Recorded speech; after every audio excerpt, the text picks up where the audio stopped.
Good morning, Minnesota DFLers, and welcome to the DFL Daily. Richard Karlbaum here, chair of the Minnesota Democratic Farmer Labor Party. Great to be here each and every day at 10:45, giving you the message, the action, and the tools to take one more concrete step towards winning big in the 2026 midterm election. Before we get into today's Q&A that we promised you, I just wanted to mention two quick things that are happening. There's a virtual van training for party units starting at 8 p.m. on Wednesday.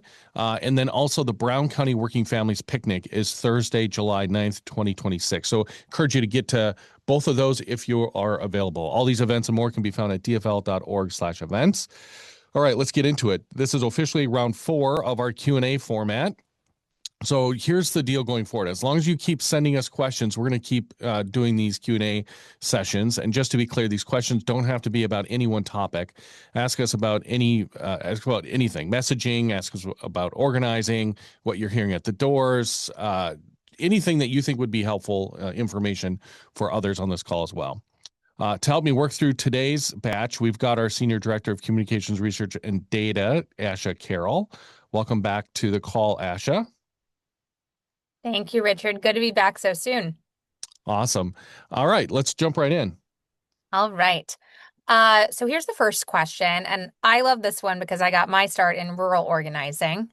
What can folks in rural areas do to capitalize on the momentum we are seeing across the country in Republican strongholds? Yeah, this is a great question. And the answer is keep showing up, show up everywhere and show up often. Jake Johnson, for one, has done a great job in making that a sticking point of his campaign for Congress. Everywhere you go in CD1, there Jake is. And media is starting to notice, right? I mean, it's very clear that they're starting to cover the fact that Jake is doing these 21 town halls and Brad Finstad isn't meeting with constituents whatsoever. I see our DFLers up and down the ballot making the effort each day and every day to travel across their districts and for our statewide races across the entire state. That takes a whole lot of energy, and voters notice that. One of the most remarkable things about both Senator Amy Klobuchar and Secretary of State Steve Simon is they each visit every one of the 87 counties every single year, and showing up matters. You know, when I think about the value proposition that Amy Klobuchar brings to this race for governor, it's that Minnesotans can trust that she will show up in their communities, in their county, every single year. That kind of presence and visible representation matters. So here's one way you can show up. Start conversations with your neighbors, really listen to what they're saying, meet them where they are, and share what DFLers are working to do for them. I remember Senator Paul Wellstone always used to say, politics is about the improvement of people's lives. And my own personal experience, like what I do every day, I wake up, and I've said this for 20 years in this organizing work, I wake up every single day with one goal in mind. How am I going to improve the lives of those around me? Our candidates have great plans and ideas to do just that. But our job as DFLers isn't to memorize and recite word for word every point of their plan. Instead, I encourage you to listen and then have a conversation about how DFL candidates will make your neighbor's life more affordable. Listen and then have a conversation about how DFL candidates will protect their health care. Listen and then have a conversation about how DFL candidates will uphold the rule of law. By showing up, we literally show how we will govern if elected. We'll fight to protect Minnesotans at every turn, stand with them, and make their lives better. That's powerful. Next question. All right. So the next one was in response to our message memo this week. A lot of people understand what Republicans are doing, but we're still hearing this. How do we move people from being frustrated with Republicans to feeling like electing DFLers is the solution? You know this, Republicans, they want to make it all about them. Yeah, this is critical. It's not enough just to say what we're fighting against. Here at the DFL, we know it's most important to stand for something and to tell people about it. When Minnesota elected DFLers are with our historic wins, we put Minnesotans first, and then we delivered paid family medical leave.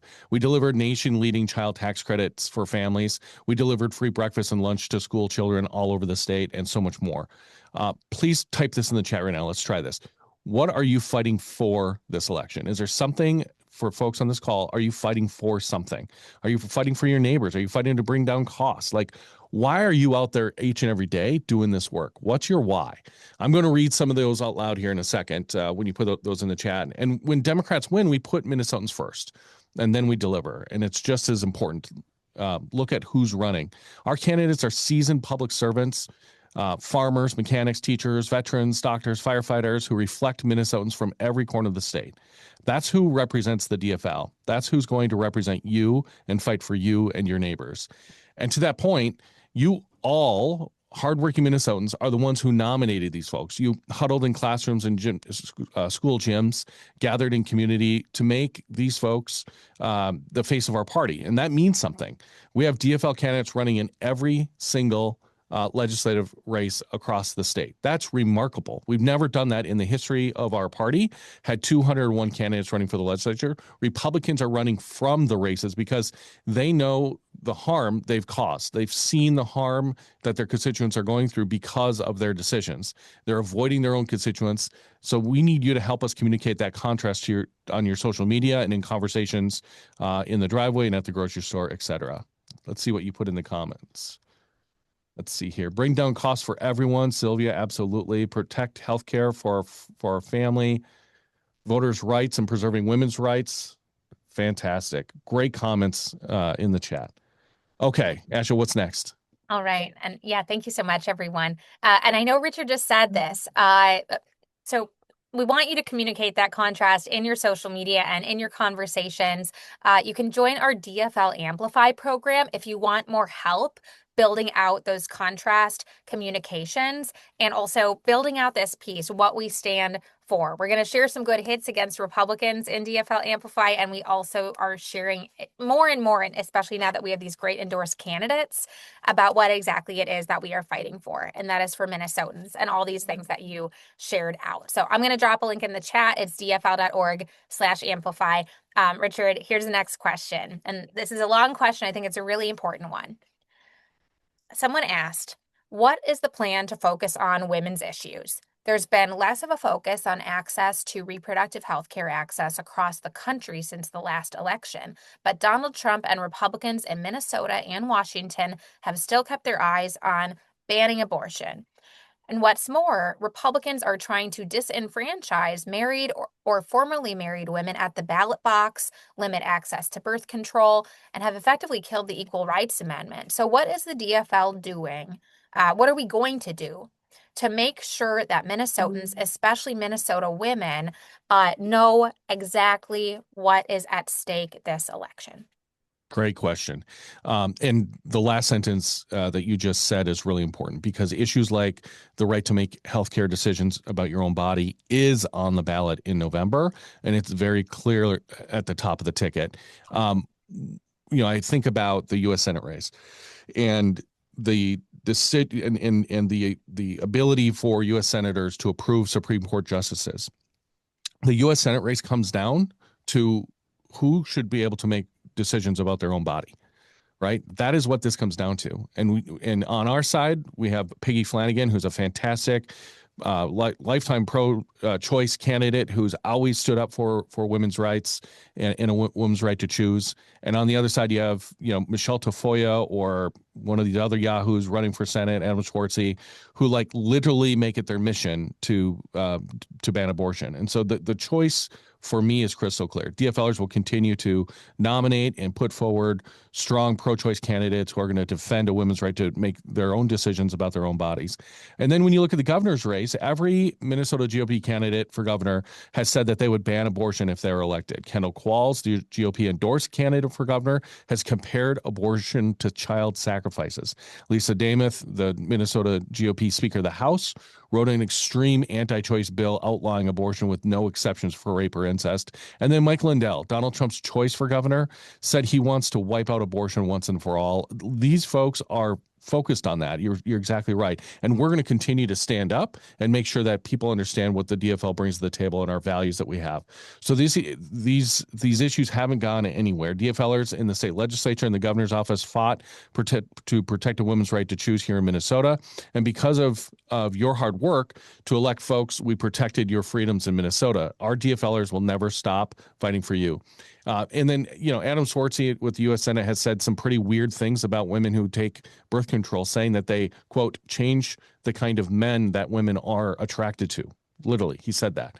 Michelle Tafoya has said that she shares Trump's stance on abortion and that she'll vote for anti-choice judges and would ban abortion at 12 weeks. Up and down the ballot, we cannot trust Minnesota Republicans with the freedoms we've protected in Minnesota. Richard, thank you so much for sharing those quotes, especially these are the Republicans who are running for office right now. These are the people who are on the ballot. You just got me fired up. I always get fired up when I'm on these calls. I just got fired up. I know that this is one of my whys as a woman. I'm so happy to get out there and vote. And just a reminder for everybody that you can vote in the primary. You can make an impact on this U.S. Senate race already. Right, early voting is happening. So that is all the questions that we have today. And for everyone listening, I'm going to drop our submission form in the chat again. Like Richard said, we'll keep doing this segment for as long as you keep those questions coming. So I'm going to do my part and give that out to you all. Awesome. Well, thank you, everybody, for attending the DFL Daily today. Post something on social media or text someone today about something that you learned on this call. You can put in the chat right now if you want. Appreciate you all being here. We've got 119 days until the November 3rd midterm election. Let's go win this thing.